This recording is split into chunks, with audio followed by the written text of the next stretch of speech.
Science Training Center.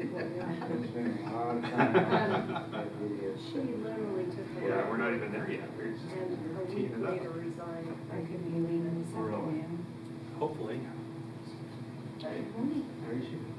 Lovely. Figure out how to do it. Person's gone. Yeah. The one guy who knows how to do it is on vacation for a month. And yours was paid for Yeah. increase last year. Yeah. How are Hey, you? okay. Morning, how are you? Good. Quite hired all day. We offered 3 people during the. Yeah, coming over, yeah, and it's warm in here. Right. Really warm in here. It's warm. Now Pfizer. We turned it down, so hopefully. Unless something crazy would be. Possible for your folks. Morning. Good.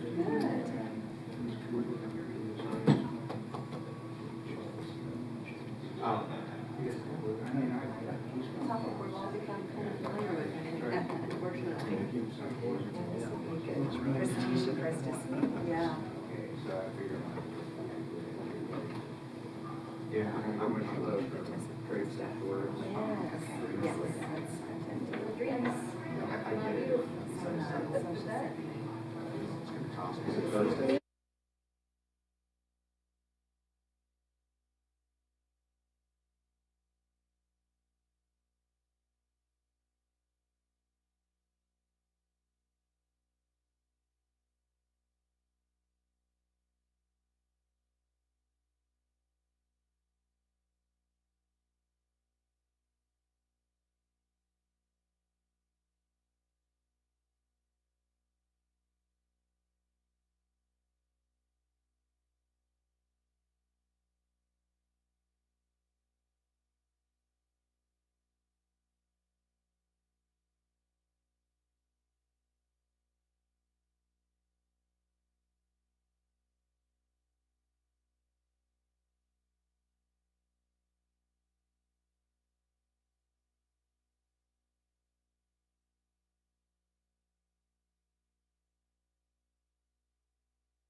Fine.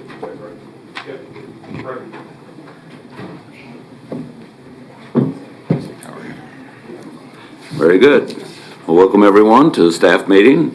And we have one major and a couple smaller items on the agenda today, so I'll turn it over to the manager. That's correct, sir. Good morning, Commission. We have a fentanyl discussion this morning. We'll do that first because the sheriff's on a tight timeline. He has another meeting to go to. And then we're going to talk about Rusty, and the correction staff is here to talk about juvenile field service status with some staffing challenges. And then finally, everybody should have a calendar in front of them you could be perusing. It's a challenging calendar time because of budget hearings, so we'll be going over some meetings and staff meeting schedules for the next couple of months anyway. So we'll do that last. So with that, Sheriff, are you going to kick this off for fentanyl? If that's okay with you, sir. Yes, sir. Go right ahead, sir.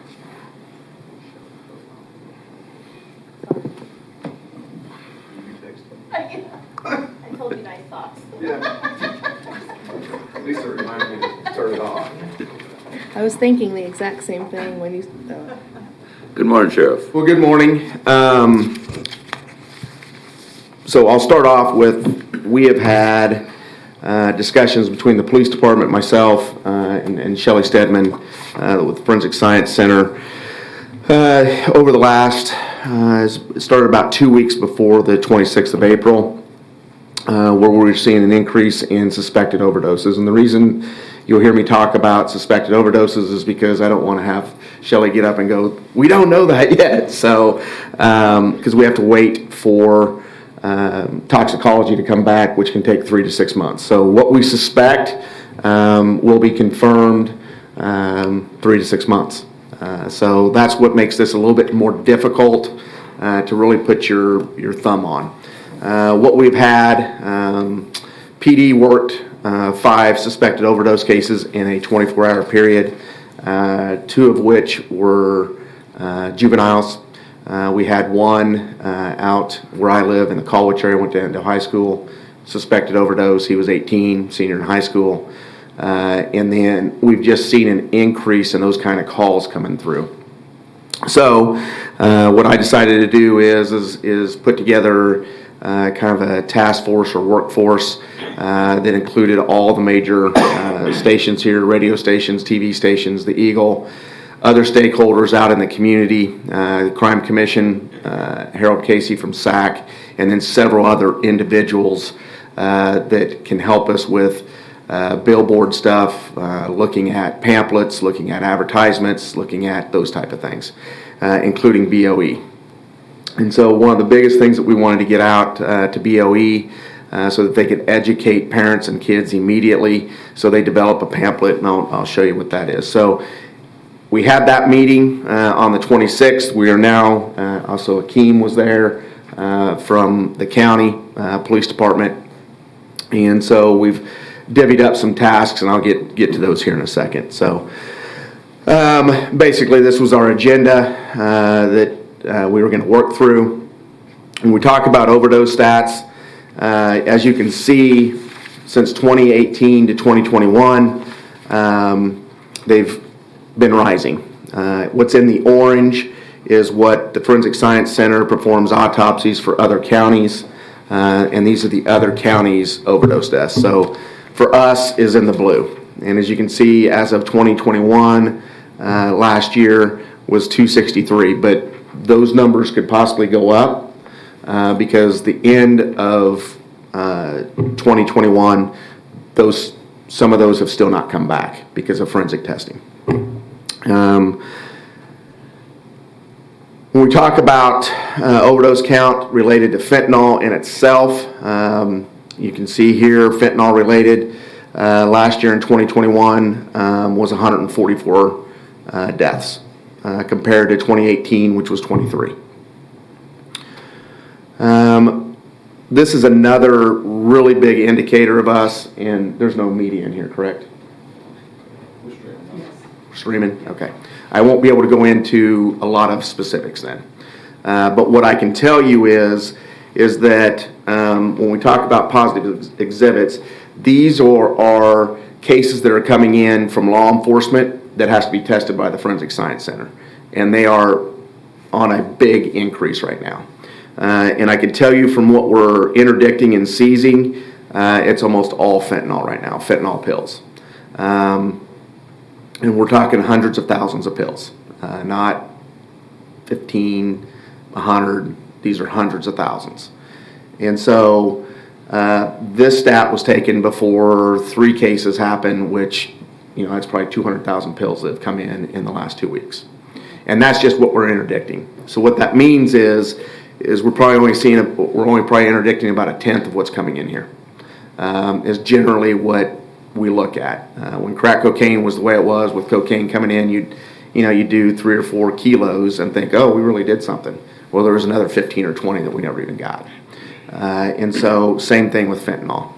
The difference is fentanyl, if you know anything about it, it is extremely dangerous, extremely deadly. So the best way I can describe it to folks is you take a granule of fentanyl, put it in with a Percocet pill, you stamp the pill, send it off. It might not kill you. You put 2 granules in there, it will kill you. And these are not rocket scientists down in the cartels that are making this stuff and shipping it to the United States. And so, with that said, also folks that have a high tolerance level will probably survive it. Folks that have never done this type of hard drugs, they might not. So when we're talking about our juveniles, 1 pill can kill is true. So this is just another one that shows you it doesn't discriminate with age, sex, race, any of that other stuff. There's a breakdown of percentage by age group, percentage by race, percentage by sex, and by group.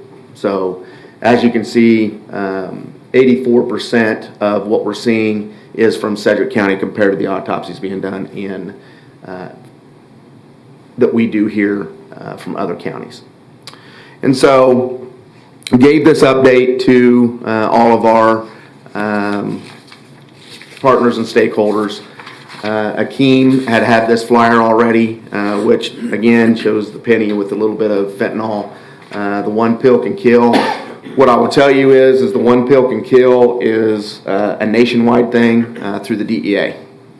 And so Crime Commission, Executive Director Sharon Van Horn and myself have met with a couple of entities. We're going to meet with 2 more in reference to coming up with a budget, and also where we can find folks that will put money towards this campaign.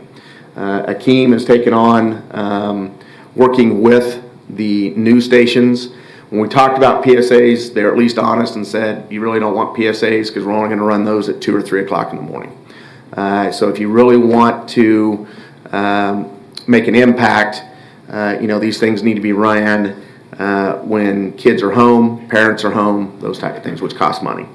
And so Akeem has a good idea of what each station would charge us. I'm getting with the radio stations as well, or Akeem is, to see what the cost for them is. And then looking at developing a pamphlet, which would be similar to this. This is what BOE came up with resources, kind of a description of what we're talking about here, and different outlets that parents and students can contact. And so for me, it doesn't matter to me what pamphlet we use. If we want to go with the BOE one as what we want to do throughout the county, that's fine. But we're going to set together, come up with a pamphlet, and then also probably some bumper stickers. And then another really good idea is the little stickies that you can give out to Spangles and Pizza Hut and all those places when you have takeout orders or Uber. It's just a little sticky that's put on the box that will have probably the 1 pill can kill type slogan, and then resources that are available. And so that's what we're looking at right now and starting to try to go forward. This is not something that we can wait till August on, so we're trying to ramp this up fairly quickly. We have got, I have a meeting with the Kansas Health Foundation looking for a donation there. There's a couple other folks that Sharon Van Horn is meeting with. DEA They help provide for our drug summit and stuff. This is not something that they can provide money to. They can provide the resources, they can provide pamphlets, they can provide those type of things. So we might just end up going with DEA stuff because it goes back to a website and it's a very educational website and those type of things. So we're still working through those issues. This was just some of the ideas that we had come up with. So what it comes down to is that this is something that is worse than heroin. If you've watched the news the last 2 or 3 years, heroin really came through on the East Coast and West Coast, and you saw just communities wiped out by it. This stuff here is $8 a pill, so kids can afford it. At the border in Phoenix, it's 50 cents a pill. And this is one of the highest opioids that you can possibly take. We're also seeing through the lab methamphetamine laced with this, heroin's laced with fentanyl, and I suspect sooner or later we'll probably get marijuana laced with this stuff because that's just the trend that we're seeing. And so when you're talking about adolescents, that think I have 4 kids that went through it, or at least one boy that think they're invincible, those type of things. They're going to try this stuff. And this isn't something you experiment with because it will kill you. So with that, anybody have any questions? Commissioner Cruz. Can you go back to this? Yep. Who is that designed to reach? Right now, that's just something that they put together. And I don't know if it's on the website or not, Akeem, your guys' website. Not yet. Yeah, it's just something that they've put together. I assume because we were having this meeting to show us graphic-wise what the county can do. Okay, so we're going to be tailoring this to a certain audience. Well, we can, but you got to remember that when we do all this stuff, we have 50 to 69-year-olds that are doing this stuff too and dying. Sure, I'm just saying, so- could we have messages that are designed? Okay. Commissioner, Akeem Asher, Communications Director. This particular graphic here was actually made for corrections. So we're going to work with the sheriff and then all the other entities to come up with a graphic that works across the city. And then as the sheriff says, the different age groups as well. Okay, so I met with my daughter's principal last week or the week before, I don't remember. And we talked about tailoring a message specifically for middle school, high school, and so I wonder how we could incorporate those kids into the design of this messaging. That, and then the next example, this was done by USD 259. Mm-hmm. Okay. And who is that designed to go to? All kids and BOE. Kids are not going to read that. I guess you can talk to BOE I just because saying, that's like, what they designed. Kids are not going to. So. The point that I'm trying to make, though, is that we got to get a message that people are actually going to pay attention to. And so the other thing is, have we contacted or are we going to work with liquor stores and those kinds of establishments, our bars, our restaurants, those kinds of places as well? That's where people go. That's where they're at. Specifically, Yeah, we the liquor can. store at 12th and Broadway. All the liquor stores at Broadway. One of the things that we had discussed as well was beauty salons as well. We've found in the past when DD stuff we did. When I was with the police department, we did this thing with the beauty salons and the education thing, and it actually ended up working out very well for us.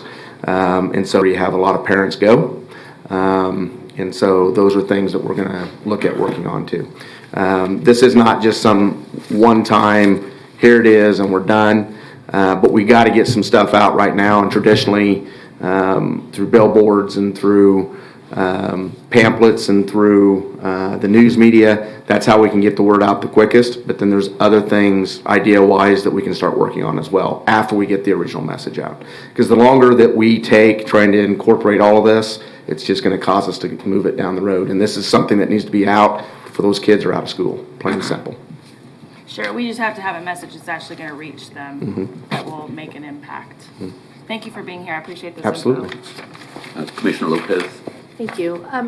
Is any of this information in multiple languages? We're working on Spanish right now. We have a individual that does that for BOE. And so we're going to put it in Spanish. We've talked about if we was going to put it in Vietnamese and Laotian. Okay. And then I see you're talking about the Wichita Board of Education. Are we working with any of the other smaller districts around Sedgwick County? Yes. So I have an email out to the superintendents of all the other areas and then an email out to all of the other law enforcement agencies. Okay. Thank you. Thank you. Commissioner Howell? Thank you, Mr. Chairman. Just a couple of comments and questions here. On that demographic slide, did you have anything about age or ethnic or racial? Which one, sir? The pie charts you have? Yeah. Do you have data in things like age and ethnicity? Yes. It's, so I this just one see here I do see ethnicity of it. is I just missed it. race. This one here is the age. So For you some can reason, I didn't see that. I apologize. Yeah, so Okay. that's the biggest piece of who the autopsies are being done on is between 19 and 29 years old. But we do have 0 to 18, which there is a sliver there. I will tell you, the police department just worked a death where a parent was using fentanyl pills, dropped one on the ground. The 2 or 3 year old child put it in its mouth and ended up dying of it. Okay. So generally, you wouldn't see him that young, but it can happen. And I apologize for not seeing the details. No, it's small. Yeah. It's small. A couple of other questions. I have to agree with Commissioner Cruz. You know, a lot of us do campaign type work, and I know one of my challenges, of course, is making things too wordy and too complicated. I think that we only have a few seconds for many people, and I would like to see that. It's not our card, I guess, but if we can encourage someone to maybe make it really.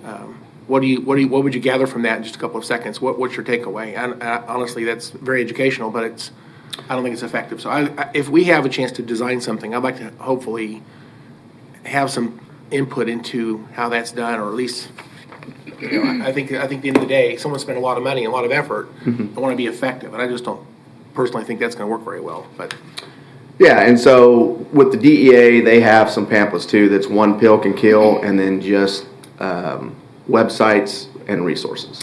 do we know how much money collectively is going to be used for these different efforts? You said billboards and some printing. Of course, the BOE is doing their thing, it sounds like. But do we have any idea how much money will be used to create this? Oh, just right off the top, it's about $20,000 a station. You know, when you talk about billboards, fortunately, through the Crime Commission, there's a lot of folks that own billboards. They're part of the Crime Commission, and a lot of times they give that up for free. But when you're talking about pamphlets and all other stuff, probably a budget of about $150,000. So, just a thought, you know, the election office sends out a card to every single registered voter for Sedgwick County, and it costs about $100,000. So I know what a postcard would cost, and we have just as a point of reference, I think direct mail might be something that should be talked about, because at least that way, you know, every person got the message, or every household got the message. And to me, a direct mail might be a maybe more effective way to do that. All I know is when I hear ads on the radio and TV and billboards, I tend to tune those things out. They're not very effective to me. I feel like I'm being preached at by, you know, I barely can see it, or, you know, I'm not paying attention to that when I'm driving by. So to me, the billboards are it's one way to do this, but I think direct mail might be. And it could be. I can tell you, I know a lot of people that get direct mail from politicians and go straight in the trash and they never look at it. So we'll see. I wouldn't send this out right before the election. Yeah. Okay. Yeah. I get to And your- so I think direct mail, it will get to some people, but that's not the one fix all for everything. And we're working with a lot of folks that do this for a living too.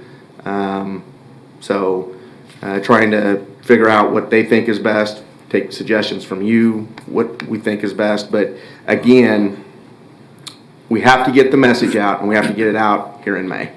So back to the demographics for just a second. Do we have this by zip code? No, we do not. Can we get it? No. But I'll let Shelley answer the reason why that is, but no.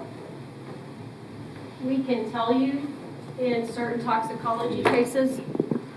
Shelley Stedman, Regional Forensic Science Center, we can tell you in certain death cases where the body was transported from by street address, but not by zip code. So somebody could potentially sit and deduce 300 or so street addresses into zip code areas. But the problem with that is a lot of these people die at Wesley. A lot of these people die at their friend's house. It may not necessarily be where they live or where they bought that. So I don't know what information you're trying to glean from that, because it's going to be very mixed. It could be misinterpreted. Let me go on with my question. So again, if we were to use direct mail, to me, you might actually be more effective to hit certain areas with maybe multiple messages, for example. Some areas of town maybe have very little of this happening. So again, information is very useful to making this more direct. I'm not asking for a violation of HIPAA privacy laws, but I do think if you could somehow generalize and say there's certain areas of town that have, maybe a bigger issue of this going on, we could maybe direct some of our messaging to those areas to help hopefully become a little bit more effective. If you broadcast this countywide, I mean, there may be areas where the messages are received, but there's not much of an issue in some places. In other places, the messages aren't being heard because only hit them one time. So I just thinking that trying to be effective on where the problems are. If you know where they are, then hopefully you can. Well, I think the key to this, to be honest with you, especially with the adolescents, is that parents have got to become engaged, and that's been a problem for quite some time in this particular issue, because we've talked till we're blue in the face for years about drug use in all different parts of this county and in Wichita. And when you have a tragedy happen, you might have some parents show up. But if there's not been a tragedy, because I've done it for years and for parents at different schools, you maybe have 6 or 7 parents show up. And so for me and for this group, we really wanted to target parents to become engaged in their kids' lives. On the other graphic there that shows the different types of forms of that fentanyl, since I don't even know what I'm looking at there, I don't even know what those things are. It might be, again, if we have some ability to label that.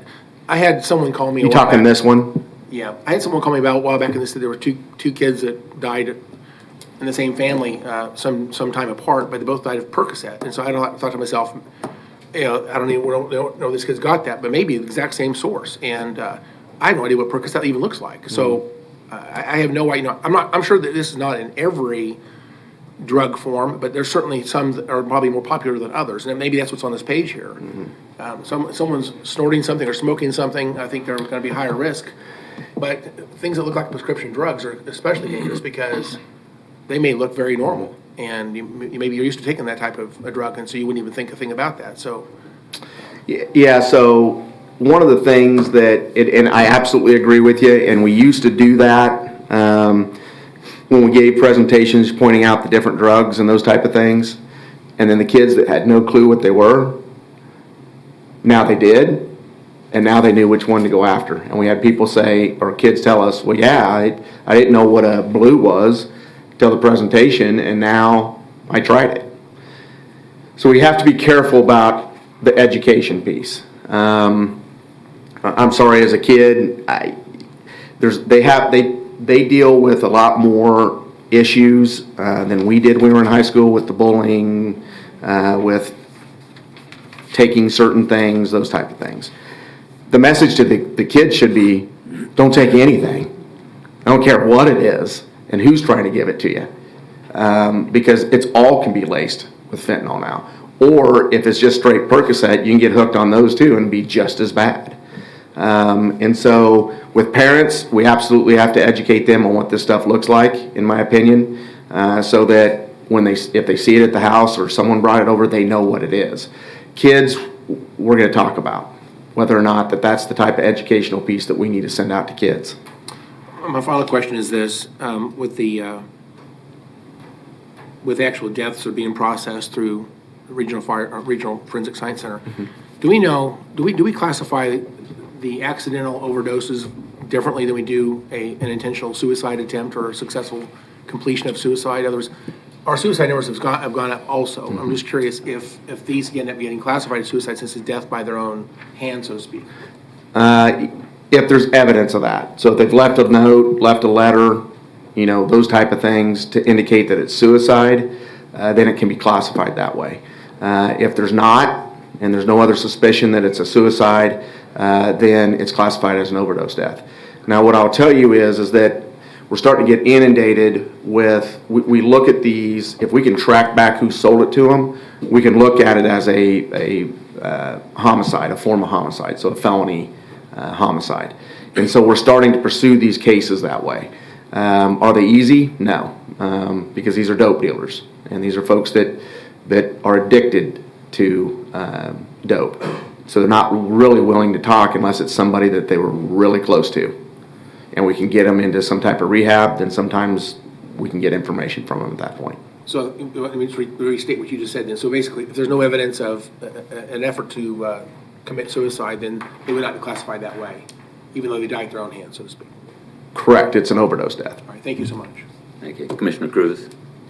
Thank you, Chairman. Okay, so I just want to reiterate the social media campaign and then trying to find influencers that kids will listen to.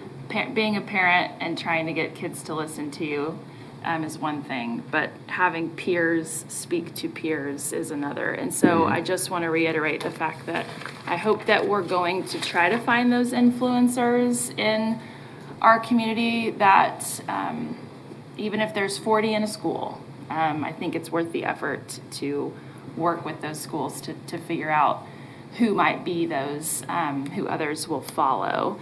And then just the micro-targeting that social media allows. You are able to determine male, female, age, geography, all those kinds of habits, those kinds of things. I mean, I think that since advertising is incredibly expensive, it would be worth our time, I think, to make sure that the message is hitting the people that actually need to be communicated to, and social media targeted advertising would do that. Yep. And so I hope that we're considering that. So. Oh, yeah, absolutely. Okay. I just haven't mentioned it, but yes. Okay. Yeah. Sheriff, a couple questions real quick. You talked about USD 259. We have 10 school districts in Sedgwick County. Are you talking to the other 9? Yeah, when I said I put out a email to the other superintendents of the other schools, that's what I'm talking about.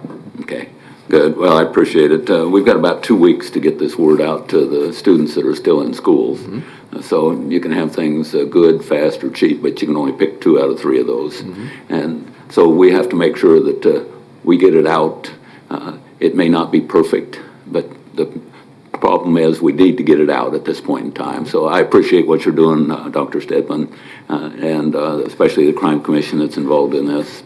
Well, if there's something else that Sedgwick County Commission can do, don't hesitate to ask, but we're here to support you. I'll keep you updated on where we're at, and like I said, Akeem and his team are very in tune with this as well. So, yep, thank you though. Thank you, I appreciate it, Sheriff. I might just mention, the sheriff is leading on this, but he doesn't own it. I mean, he's going to be talking with WPD. We've got school districts, plural. It's good. This is a perfect project for the Crime Commission to dive into and become involved from a media perspective and also financially. Hospitals and our media partners can help lead us in how to put the media out on this. So we'll have a lot of people to the table and we'll move quickly on it. So, great. Thanks, Sheriff. Thank you. Very good. Thank you. Thank you, Sheriff. Appreciate it. Thank you. All right, Tom. I'm going to turn the mic over to Rusty, and he can talk about. Good morning, Commissioners. Rusty Leeds, Assistant County Manager. A couple of months ago, Corrections has had staffing issues for a while, and you're aware. I think I had communicated with you at one point about some reductions in populations on the adult side. We had talked at some point about we had talked about the potential of having to maybe suspend operations on the adult side at adult res and work release, but we've worked through and kept that open because it's mostly state-funded grant dollars that fund that, and it would be extremely difficult to start that back up. On the juvenile side, we've had the same kind of problems. A couple of months ago, we moved the juvenile residential facility residents into the juvenile detention facility, isolated them from the others, and used JRF staff to manage that population. And we also used JRF staff to supplement JDF staffing because of the shortage of employees. And I'll have Steve and/or Chris get up and talk about this a little bit more. DCF gave us a waiver to allow us to do that, but it had to be renewed on a 30-day basis, and we had to have a plan going forward to reestablish JRF permanently. We couldn't keep limping along, having them housed at JDF. We were about 2 months into that, and DCF indicated they were not going to give us another waiver because there wasn't an end in sight to our staffing problems. And since we didn't have a solid plan on a date that we could reinstate full operations at JRF, they said, we're not going to give you any more waivers. So Steve worked with staff. His staff was very anxious to give it a try, get the two separated back out. They want to keep both of them operational. And then last week we had another setback. We had to have that done by April 30 to be in compliance with DCF licensing. But we had some additional staffing setbacks last week. We lose people, we hire a couple of people, and then we lose 2 or 3 more for a number of reasons, largely because of burnout and overwork and because of pay. So what we're here today to talk about is the fact that we are not going to be able to separate JRF and JDF because of staffing issues, and so therefore we're going to suspend JRF operations temporarily until we can get staffing back to where it belongs.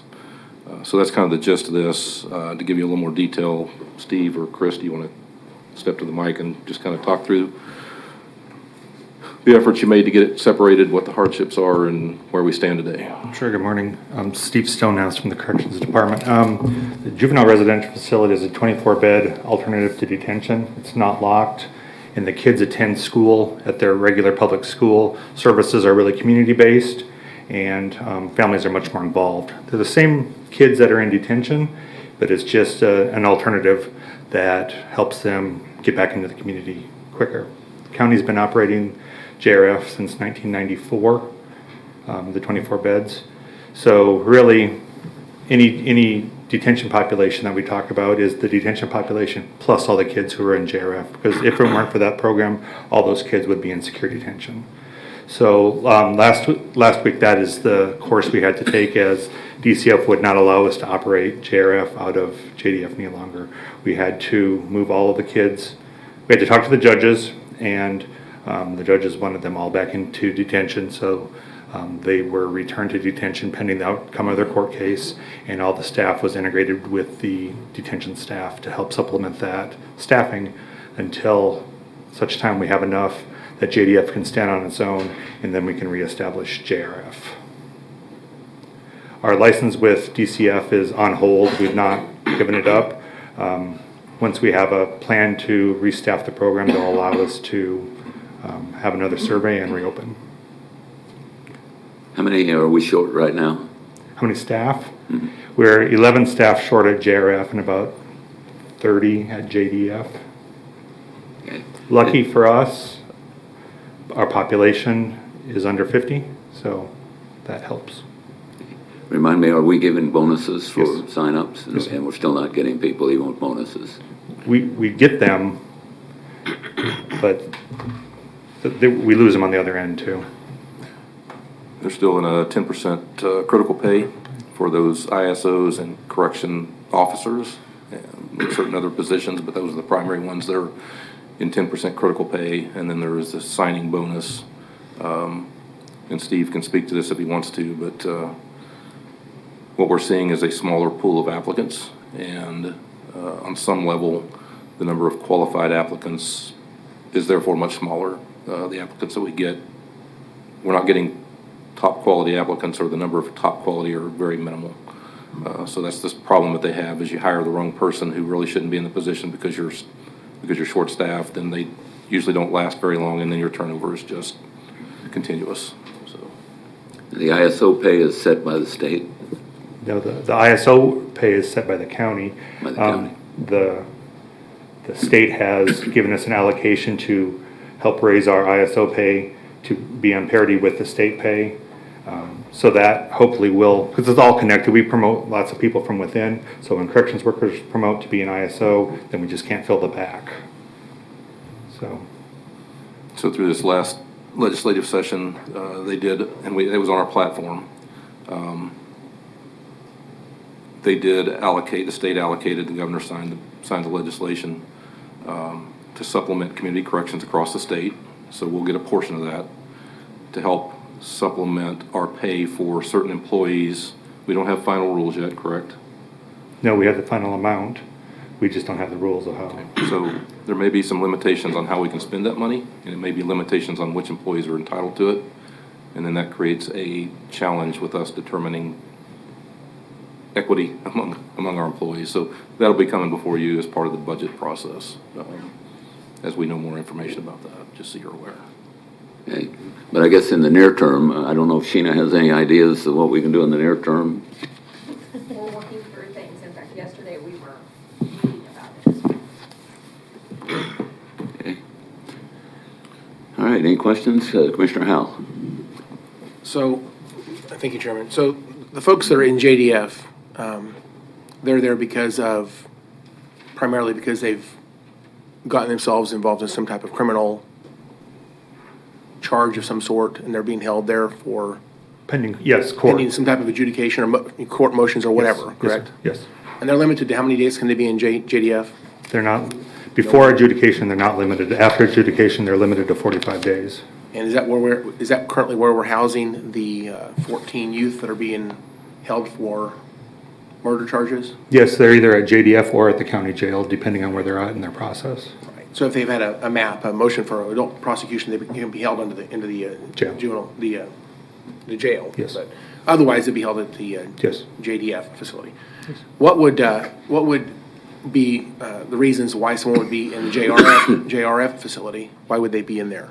So if the court believes that they need an opportunity after a probation violation, instead of staying at JDF until their next court date, they can let them go to JRF. If somebody this is their first offense and they otherwise have good behavior, and most likely they're going to have probation and live in the community anyway, the court allowed them to go over there and test the waters, get back into school, therapy, treatment, things like that, and pending their court outcome. So instead of going to a JRF facility, they're going to just go right back to their home or wherever they go, right back into the community. Yes. Skip that step, so to speak. Yes. Okay. On some level, it's similar to the adult residential. As opposed to sending them back to prison, they go to adult residential. And in this case, rather than going to JDF lockup, they go to JRF, where they can kind of live like they're in the community. It's an alternative for judges, and judges like it. Mm-hmm. And we've cut them off today or this week because we can't staff it. So they don't have that alternative at this point. Yes, they're not necessarily happy with us, but they understand the situation. So the funds to run JDF and JRF, are they the same source of funding? And The majority is county funding. Some of the kids are in state's custody, and then the state will pay for the cost for their stay. But the majority is county funded programs. So if we had staff, would we have people to put in those? We would have the 24 beds. Yes, we'd have 24 beds. So it's really a staff issue. Staff issue, 100%. Okay. Because we would take our population from 48 at JDF minus whatever we can put at JRF. 24 kids. Was it 24 though, Steve? No, it was not How 24. many would you have in JRF? When we closed, we only had 5 because that's what we had staff for. That's what you had staff for. But if you had staff, if you had full staff, you would have a full facility. We have enough kids. So the reason you don't have 24 is because you don't have staff. Yes. This is just another example of the Judge Randall Boys Ranch issue. I mean, really, it's the same thing. I think JRBR was more effective because it had the type of programming that was going on out there. Mm-hmm. But this is the same type of situation. So you have medium to high-risk youth that have committed crimes in the past that are in the process of being transitioned back out to their home community, whatever. And we're going to use community-based programming trying to help these kids not to reoffend and not to have recidivism. It comes down to what is effective. And I have to say, I know there's a connection here to Senate Bill 367 also, and it goes back to a lot of the kids in our community that are committing crimes are not even going into the system at all because we're suspending or diverting, if you will, those charges that used to would have been applied to those adolescents at some point, but those things are being held back because of 367. So we have less kids entering the system. They're left in the community from the very beginning. Those kids that actually are committing more serious crimes go through this process, and now we're going to basically turn them back into their home communities much more quickly. I think this is not good for this community. I mean, this is not the right choice, guys. I think if it comes down to, trying to find the right staff there, we need to find a way to solve that problem. I don't think that closing down the JRF facility is the right answer. Yeah, I think it's a choice we can make. It's a policy choice, but we're being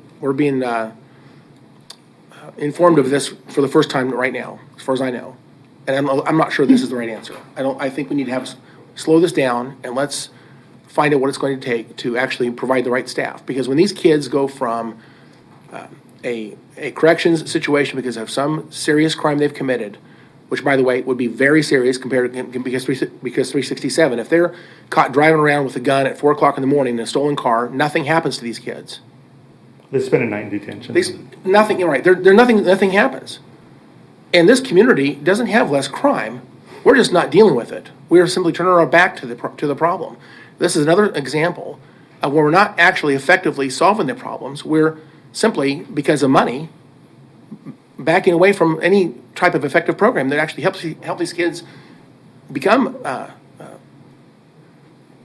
not reoffend and not become issues in the community, not end up in a penitentiary in the future.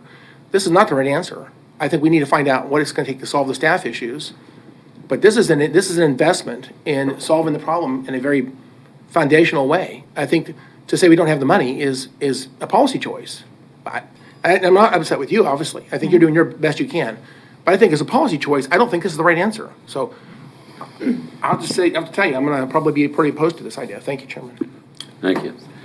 Well, this is not a recommendation to close JRF. This is just giving you information that we can't run it right now. We don't have the staff to run it. We would like to open it back up as soon as possible. We simply don't have the staff. So. Just one other thought. So right now, you have the JRF and JDF residents intermingled, it sounds like, also currently, because the staff's also intermingled. So we're doing the 5 at JRF are actually in JDF with both staff working together. Yes. We had them separated, so JRF was over here on its own thing. They went out to school, they went out to their appointments, but they lived at JDF. We got a waiver from DCF. Now, last week, we disbanded JRF and the kids put their jumpsuits on and became JDF residents. Well, one thing 367 did also is it stopped funding from the state of Kansas for YRC2s for criminogenic kids. It suspended that entirely. So there are no beds funded by the state of Kansas for criminogenic YRC2 placements. It just isn't happening at all. And this is a consequence. So again, it comes back to state law has caused a lot of this to happen. We need to get this on our platform. This is impacting Sedgwick County in a very negative way.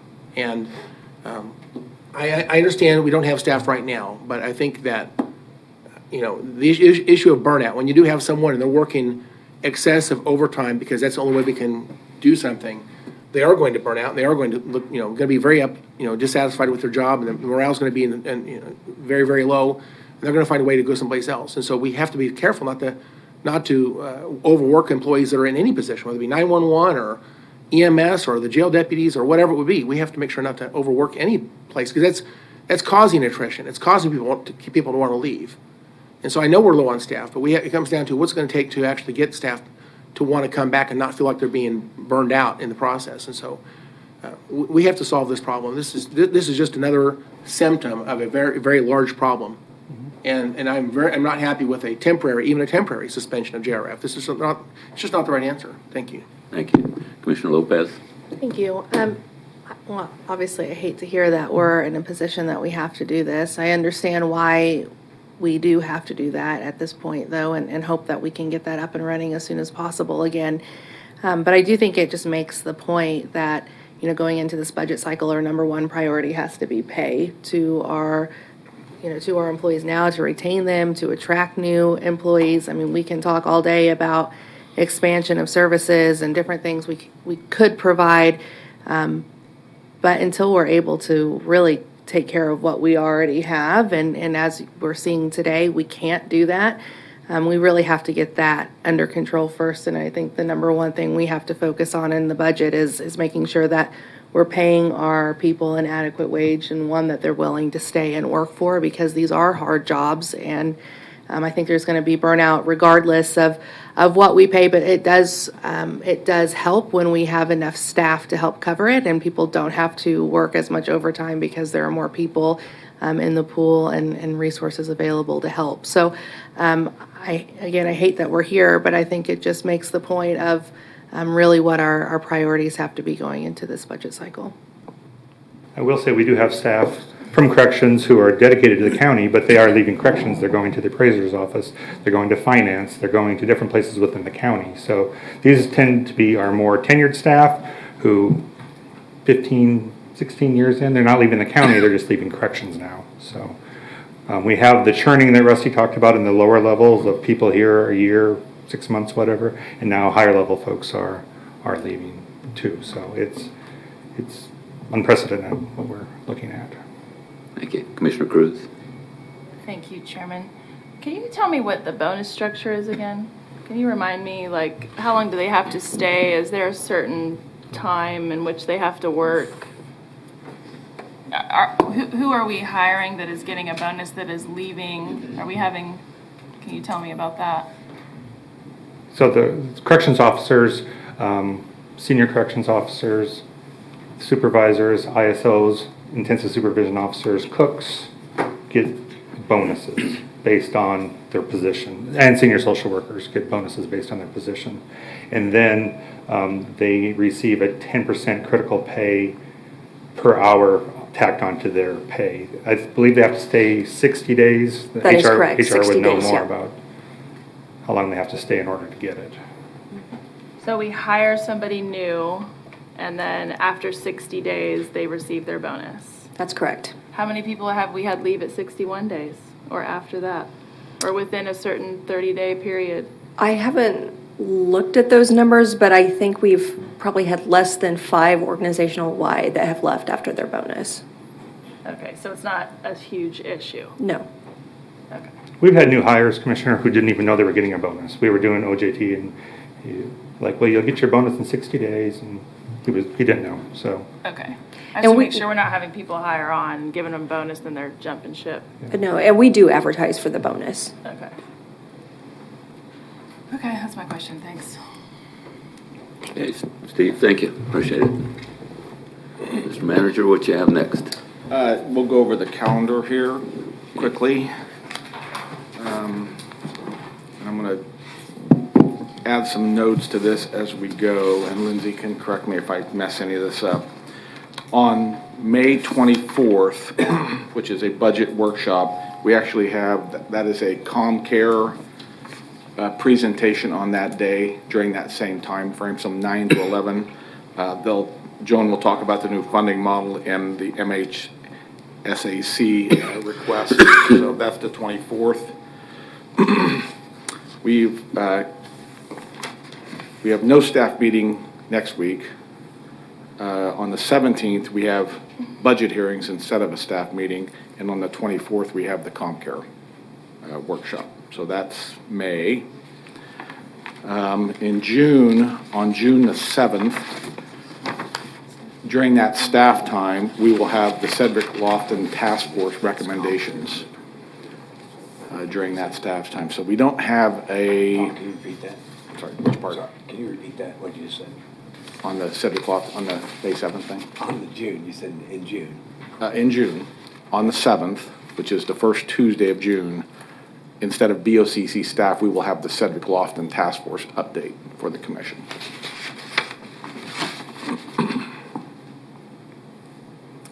And then during the week of the 13th, we'll probably be doing briefings with you all on budget issues. You will go through budget hearings starting tomorrow through 17th of May. So about 2 weeks a week and a half of budget hearings. And so then we will be meeting with you probably that third week in June with your one-on-ones regarding budget discussions. And then the budget drop dead day is June 15, which is a Wednesday.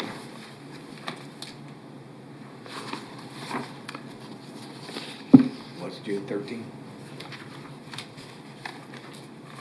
The week of June 13th, we will have one-on-ones with you in finance on budget.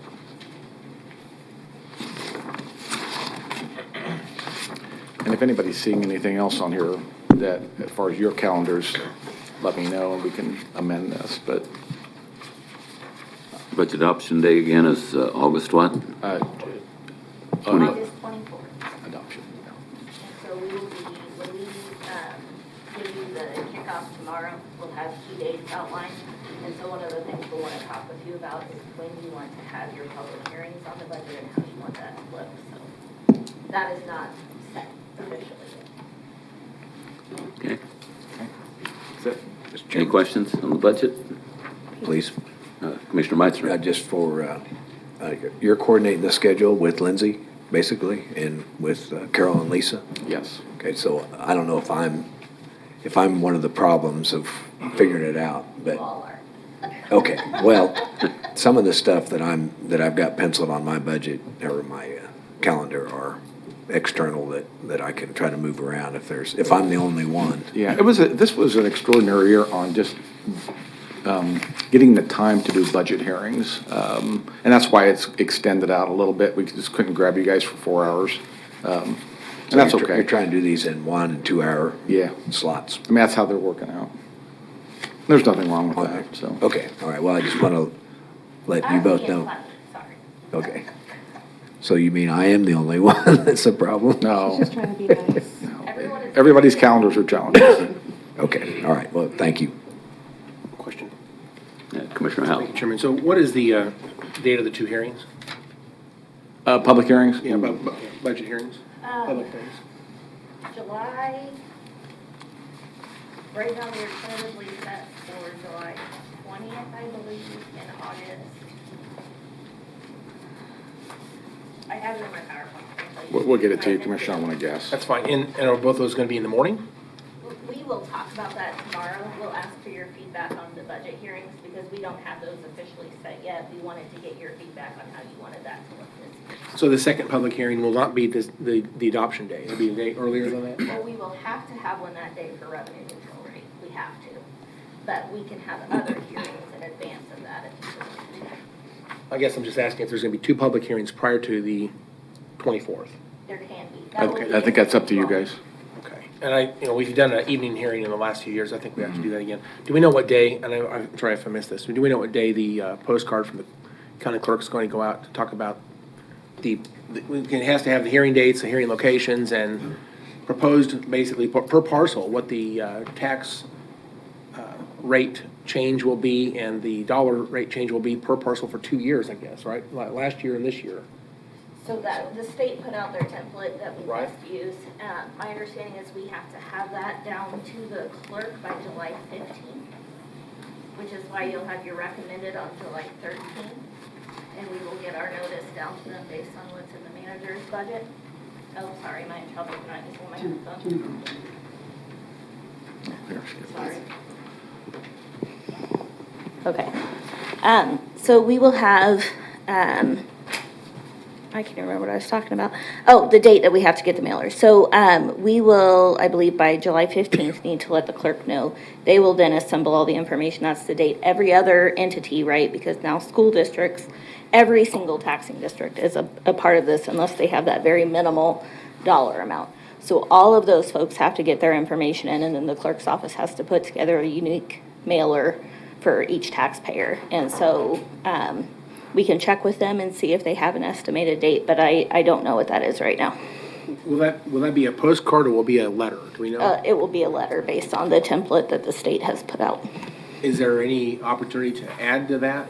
No. There's no opportunity? We can't add a separate sheet of paper? No. I don't know that we couldn't add a separate sheet of paper, but the mailer itself with the information on it is prescribed The by state's state format has to be followed, statute. but Yes. it's like, I'd like to know if we're going to be limited to that only, or we have opportunity to add something to the letter. The reason I ask is, I talk about property taxes all the time with people, and, I know They get the tax appraisal information in the mail. It's also online. You can see 10 years worth of change, and that's very useful. And then they get their tax bill, twice in the year to pay their property taxes. There's not a lot of awareness still of the different jurisdictions that they're paying and how each jurisdiction plays out. The My Local Taxes application that we see on, you can get to there from GIS or you can get to there from the Treasurer's Office.